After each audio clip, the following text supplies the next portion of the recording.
Salut à tous, avant de rentrer dans le vif du sujet, j'aimerais vous remercier pour les retours de ma première vidéo. Il n'y a eu que des retours positifs et ça me donne vraiment envie de continuer comme ça. Aujourd'hui, on va parler de la première génération des 6 grands généraux de Qin. On a malheureusement peu d'infos sur la plupart de ces généraux à part Uki, mais je vais essayer de résumer ce qu'on sait sur eux. D'ailleurs, ce système est une invention de Hara, il n'a jamais existé dans la réalité. Les 6 grands généraux est un système mis en place par le roi Shō pour pouvoir régner sur la Chine. La principale force des 6 grands généraux est leur autonomie, car ils ont le droit de faire librement la guerre aux autres états, ce qui les rend imprévisibles et difficiles à défendre. Leur force était considérée à égalité avec les 3 grands cieux de Zhao et le dieu militaire Gakuki, ce qui leur permit d'être aussi efficaces et leur loyauté inébranlable envers le roi Shō, car si elle n'avait pas été présente, le système aurait pu très mal se passer. Commençons par le chef des 6 grands généraux, Hakuki. Selon Renpa, Hakuki était un homme prudent qui évitait de prendre des risques, et plus on déployait d'ingéniosité face à lui, et plus il paraissait serein et décontracté, ce qui énervait les généraux ennemis et permettait à Hakuki de reprendre le dessus. Il avait aussi un contrôle parfait du terrain et pouvait se retirer dans une forteresse qu'il avait construite avant la bataille. Il était considéré par Renpa et Kyuen comme le plus difficile à gérer des 6 grands généraux. Hakuki était et est encore aujourd'hui connu pour être le général le plus cruel de l'histoire, à cause de ce qu'il a fait à Shuai. Pour rappel, il ordonna d'enterrer vivants les 400 000 prisonniers de Zhao. D'après Renpa, il mourut en se suicidant après le décès du roi Shō. Passons à Kyu. Elle est la fille du roi Shō et d'une femme inconnue du palais. Elle a été sortie clandestinement du palais par sa mère pour pas qu'elle soit tuée. Elle a alors été enlevée dans la famille des Hu et élevée comme serviteur et grandissant auprès de Uki. Plus tard, elle se retrouva en face à face avec le roi Shō et comprit que c'était son père. Elle a réussi à conquérir 99 villes de différents états. Pour rappel, Uki lui avait promis qu'elle deviendrait sa femme si jamais elle atteignait les 100 villes. Mais elle se fit tuer par Uken à Bayou lors de sa 100e conquête. Elle était considérée comme un génie de la guerre. Kyuen disait d'elle qu'elle était le membre des 6 grands généraux qui faisait le plus bouillir son sang. Elle était le plus jeune membre des 6 grands généraux, mais était la plus féroce d'entre eux pendant les batailles.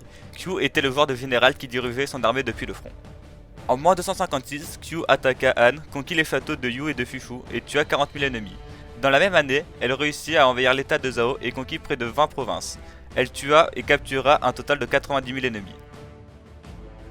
Ukotsu. On sait très peu de choses sur lui, mais on disait de lui qu'il était le plus fort des 6 grands généraux en force brute. Il se battait avec une hache massive. Il a remporté de nombreuses batailles, mais Kanmei raconta qu'une fois il essaya d'envahir Shu, mais se fit battre par un Kanmei qui était encore un jeune général.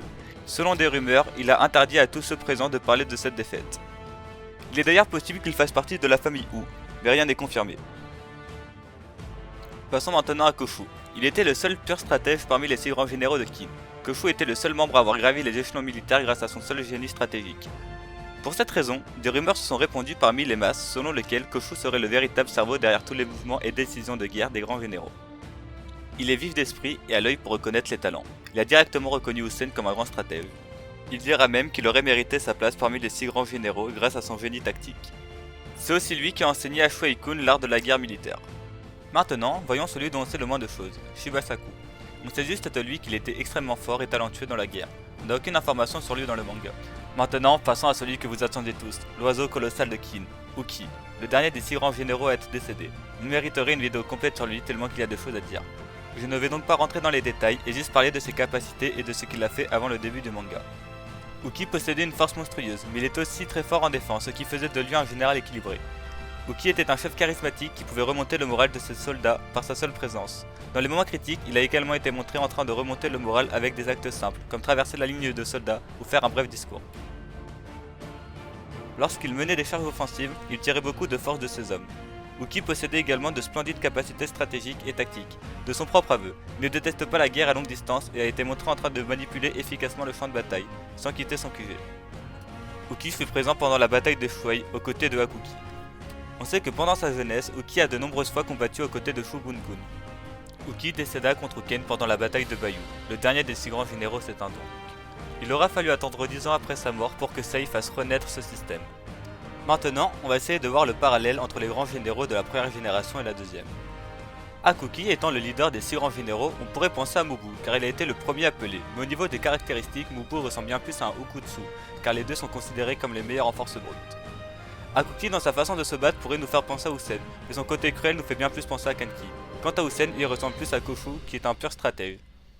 En plus, comme Koshu, il a l'œil pour repérer les talents. Passons ensuite au parallélisme le plus évident, Uki et tout. Pas vraiment besoin d'argumenter pour celui-ci, tout étant le successeur d'Uki, et d'après lui, son égal. Maintenant, comparons les deux seules femmes des 6 grands généraux, Yotanvo et Kyu. Ce sont deux femmes féroces qui n'hésitent pas à monter en première ligne et à se battre avec ces hommes. Deux femmes avec un leadership très haut et une très haute force brute. On attend que Bubu est égal Ukotsu, Kenki est égal Akuki, Usen est égal Kofu, Yotanbo est égal Kyu et tout est égal Uki.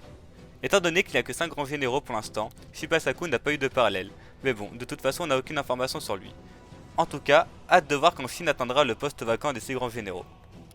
On se rend vraiment compte à quel point les 6 grands généraux de Qin ont été un symbole de puissance pour l'état de Qin, et que sans leur loyauté inébranlable envers le roi Shō, ce système n'aurait jamais pu perdurer et être aussi efficace. Ce qui justement est un élément qui risque de manquer à certains des 6 grands généraux actuels. La vidéo touche à sa fin, j'espère qu'elle vous aura plu, dites ce que vous en avez pensé en commentaire et abonnez-vous.